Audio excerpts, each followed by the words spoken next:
আকাশের রাজা বললেই যাকে মনে পড়ে সে হলো ঈগল। এই পাখিটির চোখ এতটাই শক্তিশালী, সে 3 কিলোমিটার দূর থেকেও শিকার দেখতে পায়। একটা ঈগলের চোখ মানুষের চেয়ে 4 গুণ বেশি ধারালো, আর ওর ডানার বিস্তার প্রায় 7 ফুট পর্যন্ত। এমনকি ঝড়ের মধ্যেও ঈগল উড়ে যায় সবচেয়ে উঁচুতে, কারণ ঝড়ের গতি ব্যবহার করেই সে ওঠে আরও উপরে। ঈগল কখনো মৃত প্রাণী খায় না, সে সবসময় তাজা শিকারেই বিশ্বাসী।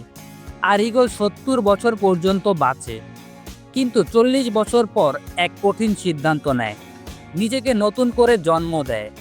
চঞ্চু অর্থাৎ ঠোঁট ভেঙে ফেলে, নখ খুলে ফেলে, তারপর ধীরে ধীরে আবার গড়ে তোলে নিজেকে, আরও শক্তিশালী হয়ে বাঁচে পরবর্তী 30 বছর। এই শিক্ষাই ঈগল আমাদের দেয়, বাঁচতে হলে বদলাতে হবে। আপনি কি প্রস্তুত আপনার নিজের রূপান্তরের জন্য?